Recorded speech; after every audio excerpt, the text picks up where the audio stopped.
Good morning and welcome to the Unitarian Universalist Church of Lancaster on this beautiful fall day. It's great to see all of you here for church this morning. Our call to worship this morning are words by Robert Weston. He says, "Autumn, we know, is life en route to death. The asters are but harbingers of frost. The trees, flaunting their colors at the sky, in other times will follow where the leaves have fallen, and so shall we. Yet other lives will come. So may we know, accept, embrace the mystery of life we hold a while, nor mourn that it outgrows each separate self, but still rejoice that we may have our day, lift high our colors to the sky, and give in our time fresh glory to the earth." Let us worship together. I invite you to find a teal hymnal near you. The choir's gonna... I'm sorry? Okay, the choir's gonna sing the opening song. Come on up.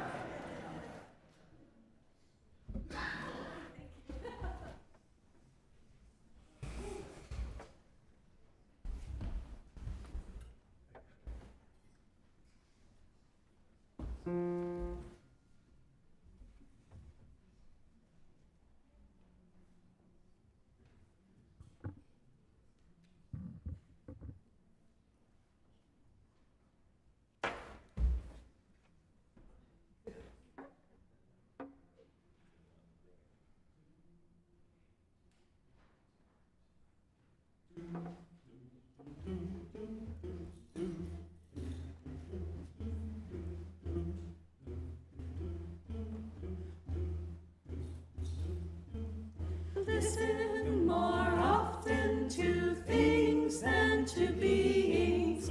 Listen more often to things than to beings. 'Tis the ancestors' breath when the fire's voice is heard.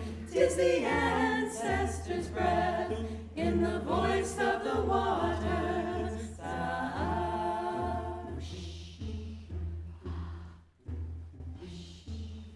Those who have died have never, never left. The dead are not under the earth. They are in the rustling trees. They are in the groaning woods. They are in the crying grass. They are in the moaning rocks. The dead are not under the earth.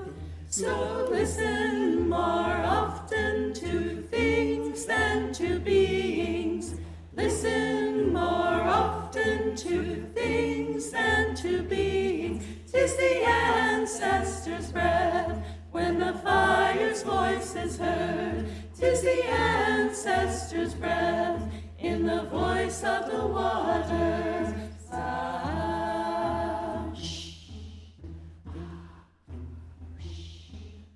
Those who have died have never, never left. The dead have a pact with the living. They are in the woman's breast. They are in the wailing child. They are with us in our homes. They are with us in this crowd. The dead have a pact with the living. So listen more often to things than to beings. Listen more often to things than to beings. 'Tis the ancestors' breath when the fire's voice is heard. 'Tis the ancestors' breath in the voice of the waters.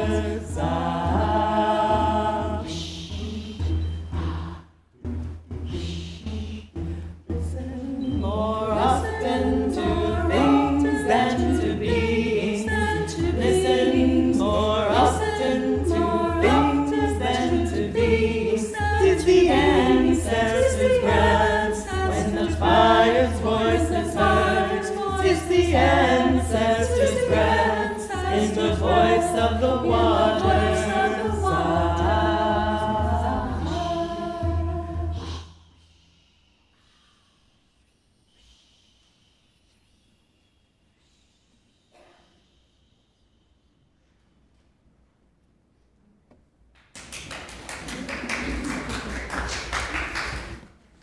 I'd like to invite everybody to stand for the lighting of our chalice. In Unitarian Universalism, the chalice is our most central symbol, and we light it at each of our services. We light it at weddings and at child dedications, and of course, we light it at funerals as well. This morning, I'd like to have us light our chalice in honor of all who have died this past year. So if there's someone that you know who has passed away in the last year, I invite you to say their name aloud at this time as we light our chalice. Please just speak their names into this room.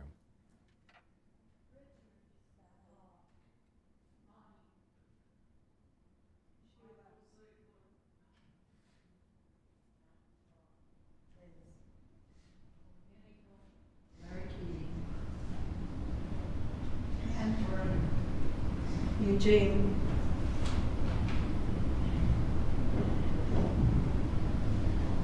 By speaking their names, we know that they are still with us, and their own flame burns brightly in our hearts and in our minds. Please be seated. I want to welcome everyone to church this morning. It is late October, so you know you're going to get a service about death around this time of year. So, it's just inevitable. Preachers, we kind of look forward to it. It's an opportunity to, talk about something that's inevitable and maybe a little bit grim. This is the time of year to just kind of explore what it's like to be in touch with this mortal life of ours. And there is nothing more mortal than coming and sitting shoulder to shoulder with fellow congregants in a church building. Whether today is the very first Sunday that you have ever worshiped with us, or you've been coming here for decades, I want you to know that you are welcome in this place. It has space for you. It will welcome you with open arms. You are part of its living history. Many people have sat and sung and prayed and laughed and wept in this room before you. It is in fact full of all of those tears, all of that laughter, all of that care, all of those prayers. Welcome to it and add your own. Welcome to church this morning. Our first reading is a wonderful little poem by W.S. Merwin titled, "For the Anniversary of My Death." Every year, without knowing it, I have passed the day when the last fires will wave to me and the silence will set out, tireless traveler, like the beam of a lightless star. There I will no longer find myself in life as in a strange garment, surprised at the earth, at the love of one woman, at the shamelessness of men. As today writing, after 3 days of rain, hearing the wren sing and the falling cease, and bowing, not knowing to what.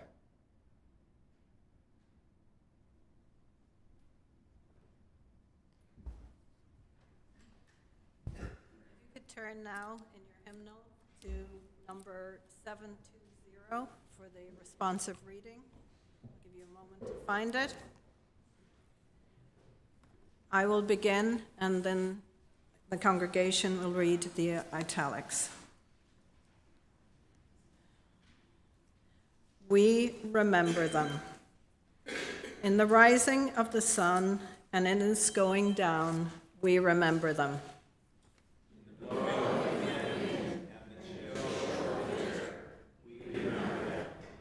In the opening of buds and in the rebirth of spring, we remember them. In the blueness of the sky and the warmth of summer, we remember them. In the rustling of leaves and in the beauty of autumn, we remember them. In the beginning of the year and when it ends, we remember them. When we are weary and in need of strength, we remember them.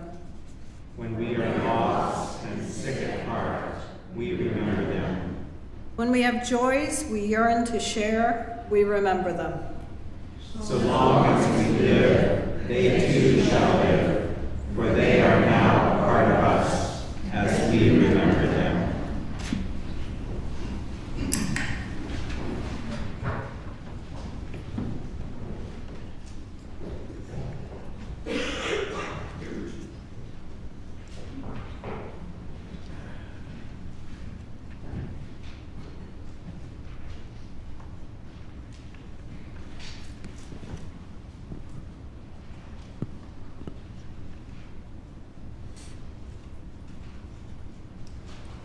I think about my own death every day, not in a morbid way, but a pragmatic one. I will die, and I do not know when or how. But I know that I will die, and this keeps me living. Occasionally something comes along and strips us to the bone. An illness, a divorce, or a job change leaves us upended, searching for meaning. Death also upends us. When a parent dies, or a child, God forbid, the hands of our internal compass whirl indiscriminately. We lose ourselves for a while. We are stripped to the bone. When a friend our age dies, we reconsider life's length. When both our parents die, we are orphaned. When a sibling dies, we are less ourselves. I was initially confused by the open display of raw emotion my mother and my aunt expressed at my grandmother's funeral. Ours is not a very expressive family. Both my aunt and my mother had complicated relationships with their mother. They had complicated relationships with each other. My grandmother's Alzheimer's disease had taken her away from us a decade earlier. Both my mother and my aunt had seen her waste away into the little shell of the intelligent, determined woman that she had been. They had seen her judgmentalism soften. They had seen her capacity diminish. So when my grandmother ultimately died, there were no surprises. There was no drama. The light in her just quietly went out. But at the funeral, my mother and my aunt sobbed audibly. Where did that come from, I wondered to myself. It was quite out of character. And then I got it. They were not crying for the woman who had just died. They were crying for the mother that they had known. They were crying for the push and pull relationship they had had with my grandmother. They were crying for all of the things that would never be again. They were crying for the frustrating previous 10 years. Saying goodbye to someone who's still alive is one of the hardest things. Their sobbing made more sense when neither one had to keep it all together anymore. For these 60-something orphans, sobbing made sense. A Bhutanese aphorism says, I think somebody's phone's here in the front. Lillian, just grab that thing and we'll go on with the sermon.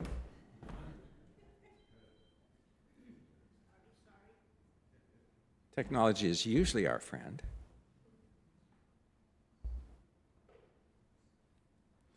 A Bhutanese aphorism says, to find happiness, contemplate death 5 times a day. To find happiness, contemplate death 5 times a day. Wow, most of us do not contemplate death 5 times a month, much less 5 times a day. Most of us float from occasional funeral to funeral with little thought of our own mortality. Most of us find the thought of death so off-putting as to avoid it at all costs. We suffer the indignities of aging while doing our best to put off that inevitable day. But we don't want to actually have to think about death. 5 times a day? Good grief. How morbid. But there is something to the saying. If we are to be happy each day, we must remember that it may be our last. If we are really to savor time with people, we must acknowledge that we may never see them again. If we are really to do worthwhile things, we must accept our ability to do them is fleeting. As age and circumstance make our lives smaller and smaller, we contemplate our coming death more and more. Now, this should make us happier and happier, but still we resist. What would happen if we were reminded frequently? A cell phone app exists that will randomly send you a message 5 times a day that says, "Don't forget, you are going to die." It follows this stark reminder with an inspirational quote about the value of living. But there it is. This app is called We Croak. The words we and croak just shoved together. I looked just yesterday, and this We Croak app is still free from the App Store on my phone. You could download it during this service right now if you wanted. Now, mind you, I have not had the courage to download it yet, but I might get there. Reverend Matt Fitzgerald, pastor of the St. Paul United Church of Christ in Chicago, has downloaded the We Croak app and writes about it. He claims the app changed his life. Here's what he has to say. "Don't forget, you're going to die."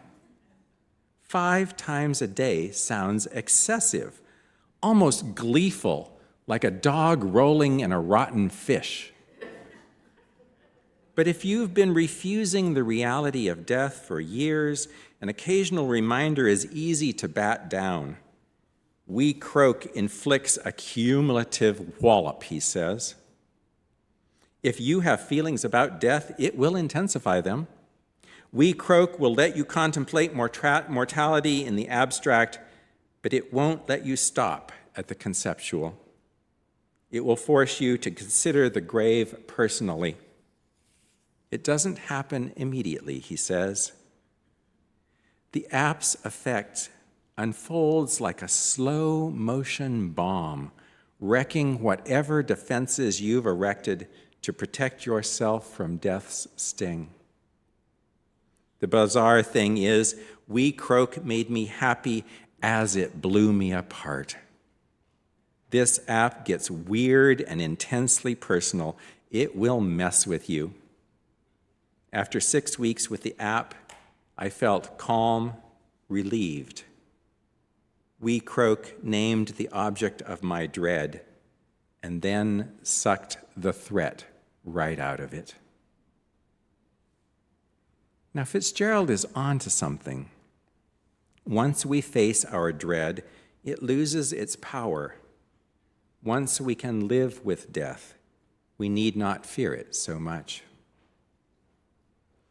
One of the chief ways our Universalist theology can help us is through its reassurance that nothing bad follows death.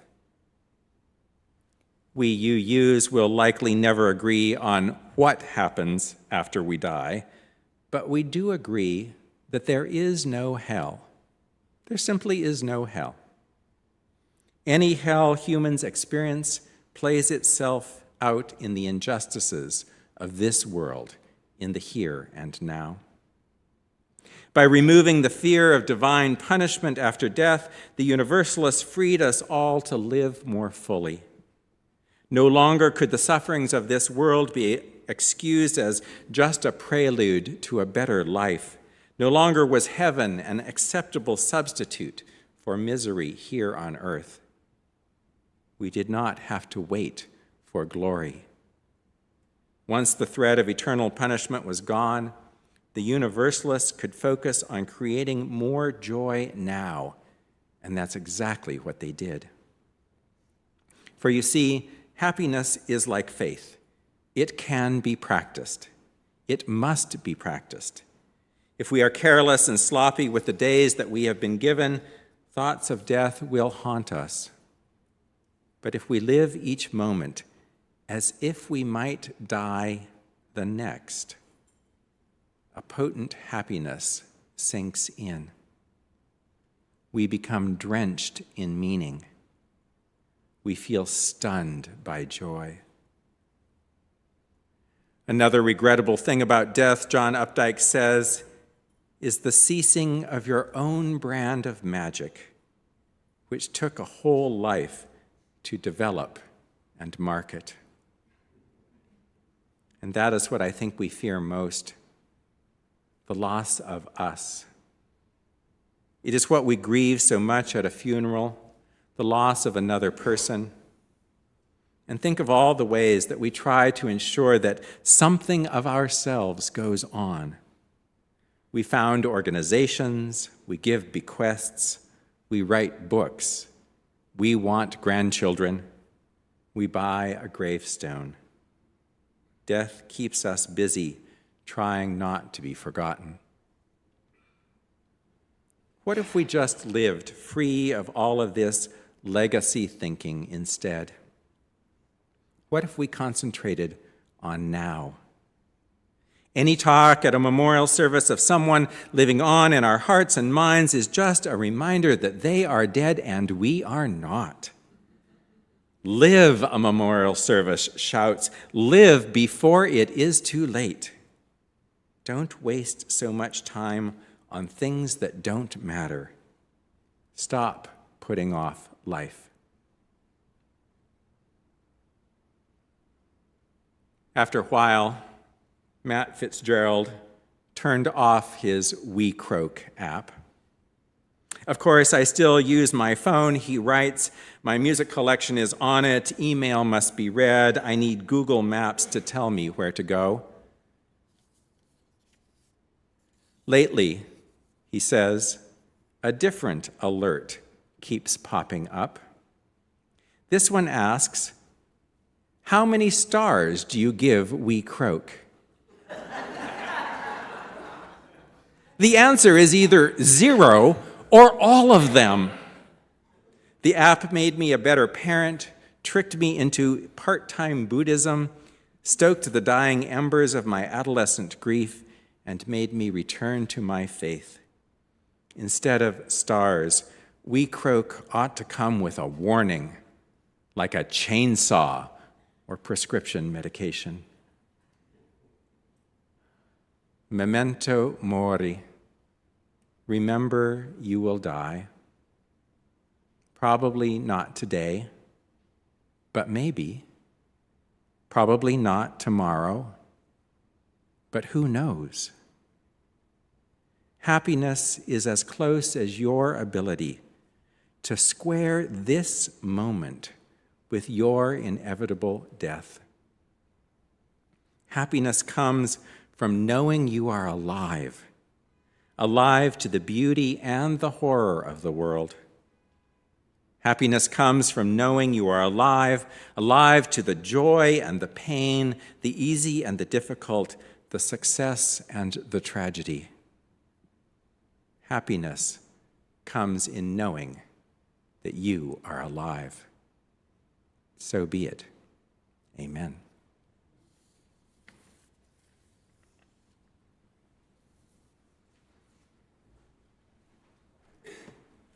All this talk of death is much better if there's something to put with it. Can you just keep this mic on? All right, there we are. That'll work. Here you go, Lillian. Here you go, Marian. Lillian and Marian are passing out little collections of leaves. These are just little leaves that I got at Michael's craft store and cut off a wreath. So that's where they came from. But each of you gets one, and I'll talk about what we're going to do with them as they're being handed out. A talisman is something that reminds you of something that you might forget, something that's important. And so when you get this little collection of leaves, I want you to hold it in your hand. There's plenty for everybody, so you'll get one before the end. Feel it, look at it, see what it's like in your hand. Notice its color, notice how you can kind of see through it. You twirl it around. This is a talisman that you can use in the next year or however long to remember that you will die. What I want you to do is I want you to take this and I want you to put it in a place where you are unlikely to discover it on a daily basis, but it'll come up occasionally. Put it in a winter coat pocket. Put it in a glove box. Put it in your toiletry case that you take on a trip. Put it on the top shelf where you keep the baking powder. Put it somewhere where a few times next year, not many, you'll say, "Oh, I remember that thing." Because if you do that, then it will be doing its job. Almost clear through with folks getting them. And if you'd like to take two, one for some other friend or somebody who couldn't make it to church today, that would be fine too. There's lots to share. And as soon as everybody has one, we're almost to the women's memorial room. Alan's going to play a nice piece of Chopin, and I invite you to just spend a little bit of time with this, your Memento Mori, Memento. That's where it comes from.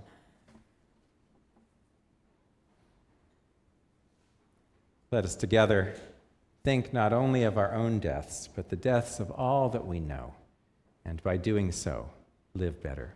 Thank you, Alan.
Let's take a breath while that beautiful music seeps into our bones.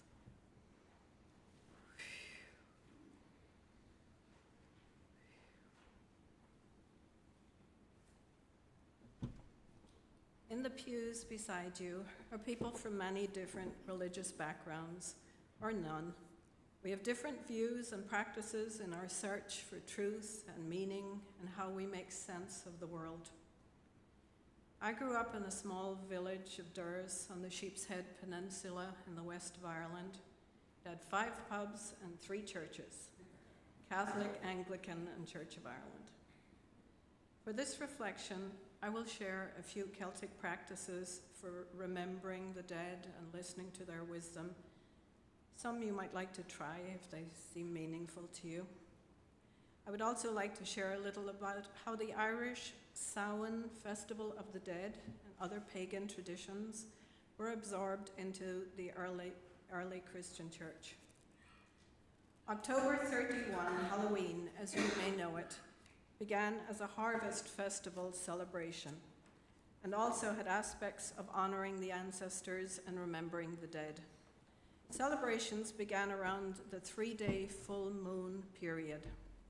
Samhain in Gaelic is the word for November. It has the same root as summer, Saura. The Samhain festival and the month of November derived from the phrase end of summer. Halloween, or Iha Sauna, is October 31st. At this time of the year, the significant dates in the Catholic calendar are November 1st and November 2nd. November 1st is All Saints, and it recalls martyrs who died for their faith. And November 2nd is All Souls, in Gaelic, Lá Féile na Marav, which translates to Day of the Dead. In church, they pray for the souls of the departed to get into heaven and hear the names of those recently passed called from the altar. But it wasn't always so. Even 400 years after St. Patrick brought Christianity to Ireland, the Celts were still celebrating their 3-day Samhain Festival of the Dead. So Rome took the easy way out and adopted it to their church calendar. Trick-or-treat is an American custom. The treat originated with the custom of collecting goodies from each household for a communal fest in Ireland. Also, the idea of putting out an offering to ward off the puka, or the mischievous spirits roaming on the night of October 31st.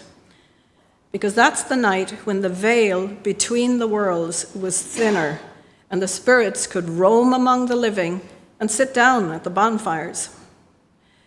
Reverend Dana just led us in a very powerful ritual of remembering. Is there an early tradition that you might like to incorporate this Samhain season? As well as remembering those who have passed, is there a ritual that speaks to you about listening to those who have passed? The theme for this month's Soul Matters small group packet is deep listening. It offers many choices on how to listen to your soul or your heart speaking. It can be a prayer or meditation, any way to help us ask and answer the right question to navigate through life. The first Sunday of every month, you can do a walking meditation via the labyrinth downstairs in this church. Set an intention, then reflect on a worry or a problem as you wind your way around to the middle. And then at the center, pause to listen for an insight or an answer for just a moment. This past summer equinox, I took a class on slowing down and connecting with the ancestors from a local justice trainer, Dr. Amanda Kemp. One practice was creating an altar with photos of beloved birth ancestors or chosen ancestors, and another was going out in nature and connecting with one tree. How else might you create sacred space? Maybe, as the Celts do, light a candle to remember a loved one. Set a place at the table for someone who has departed. Bring out a favorite photo to decorate with bright leaves, acorns, or visit a grave or a place their ashes are scattered. Then for a moment, whisper their names, listen, and see what comes into your mind. In the words of Dr. Amanda Kemp, let go what's going, let come what's coming, so we can be in a space of love. As the choir sang this morning, listen more often to things and to beings. It's the ancestor's voice when the fire is heard. It's the ancestor in the voice of the waters.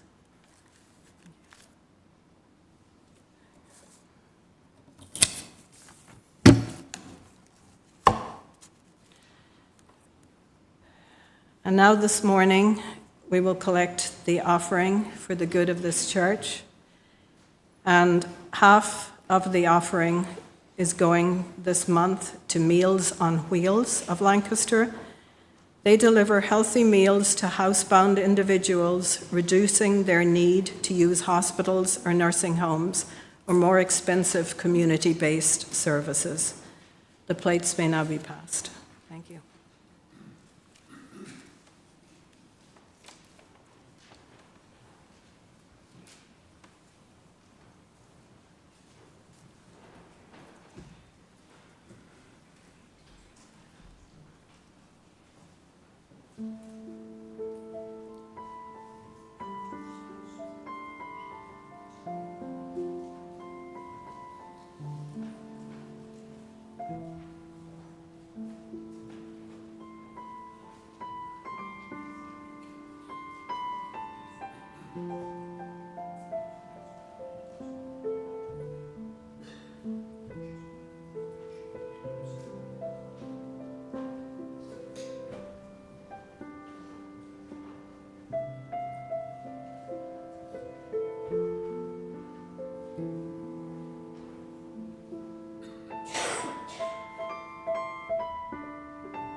We come to a thoughtful, prayerful time in our service, a time in which we think of the joys and the sorrows that are on our hearts.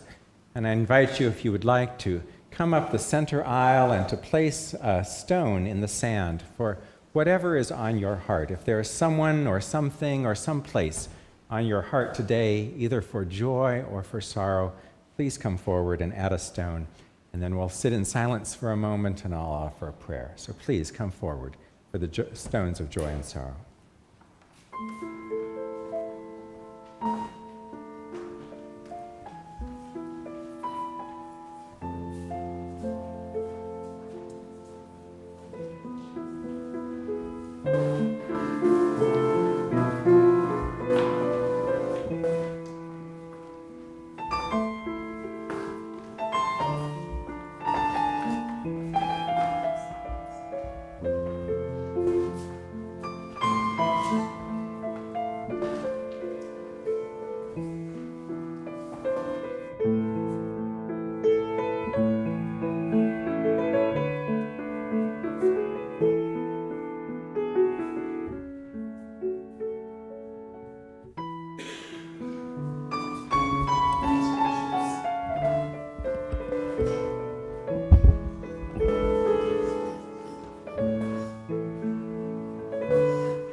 I invite you to sit for a minute or two with this gathered congregation in silence, and then I'll offer a prayer.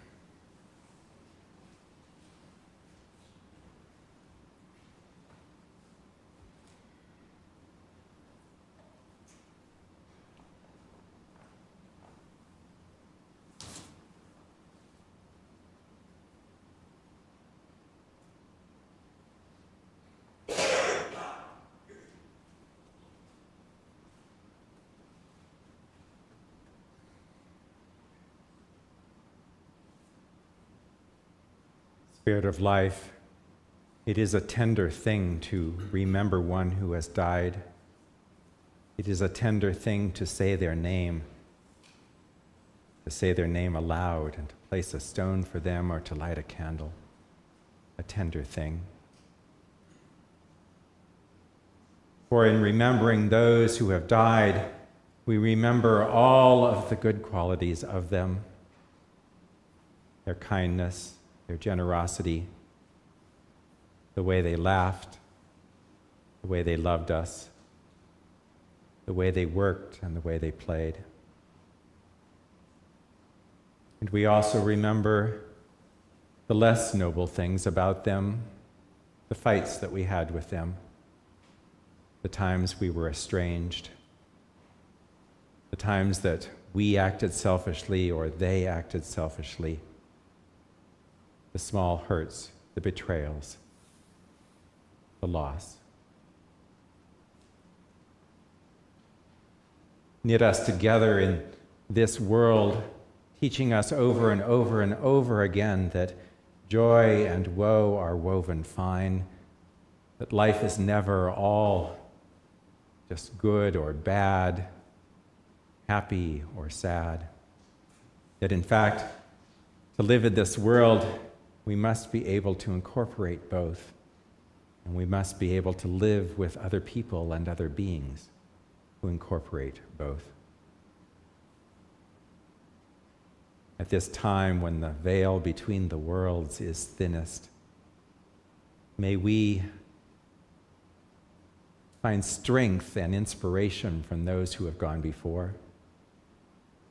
May we remember the way that our own ancestors supplied us with the very genes that are in our bones, the ways that our friends who have passed on inspired us to live life more fully. Thank you for this life, for this time, for this beauty, for this opportunity to live and to work, to be in this world. We know that one day we shall die, but oh, to live is so sweet. It is so sweet to taste and to see, to touch and to smell, to hear this beautiful world. Keep us doing this as long as well as we might, so long as we shall live.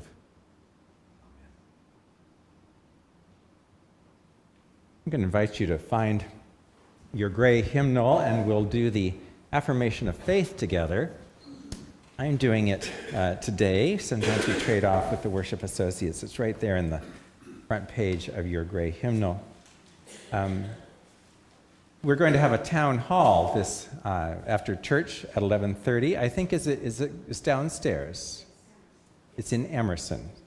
And we're going to start it with at least the English part of the affirmation of faith. So this is your opportunity to have a preview of that town hall.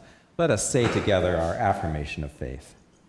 Love is the spirit of this church, and service is its gift. This is our great covenant, to dwell together in peace, to seek the truth in love, and to help one another. And in Spanish. El amor es el espíritu de esta iglesia, y el servicio es su ofrenda. Este es nuestro gran pacto, el convivir unidos en paz, el buscar la verdad en amor, y ayudarnos unos a los otros. As we start to conclude our service, you'll Notice that there are some invitations that are printed in the order service. I would invite you to look those over. Everyone is invited to come downstairs for coffee hour. It's also in Emerson, so you can be at coffee hour, and then we'll just transition into the town hall at 11:30. So please come down and do that if you'd like. Also, really pay attention to the love notes that comes in your email box each week. If you haven't been getting it, check in your spam folder. And if it's something that you would like to receive and have never received it or need to re-up, just give the office a call during the week, and Rich can help you get that love notes. Cindy does a great job of trying to keep everything in one place with good links to things. I think we should all sing together. Let's find that gray hymnal again and turn to number 52. We'll stand and sing together, "In Sweet Fields of Autumn," number 52. Please rise as you are able.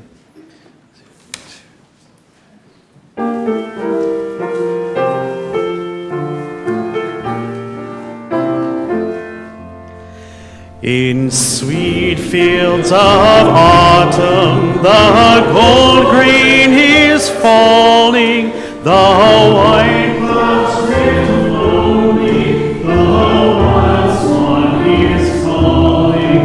Alas for the daisies, the tall fern and grasses, when wind sweep and rainfall fill all lands and passes.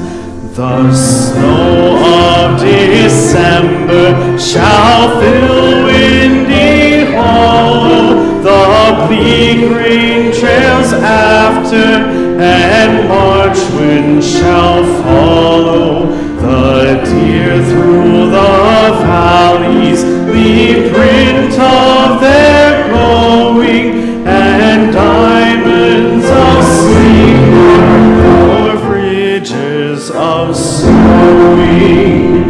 The stillness of death shall soon over the water, the rollers sing over, the pale streamlets falter, but deep in the earth on the black sea is living, when spring sounds her bugles, arousing and giving. Let us go forth from this place to live in this world. Notice its beauty. It is a gorgeous day out there. Go walk, feel the crunch of some leaves under your feet, and drink it all in. Know that you are alive and this earth is good. I invite you to be seated. We're going to have a 4-hand piano piece in honor of the piano returning to our sanctuary. So this is a celebration of the return of our piano. Please enjoy the music and be seated for the postlude.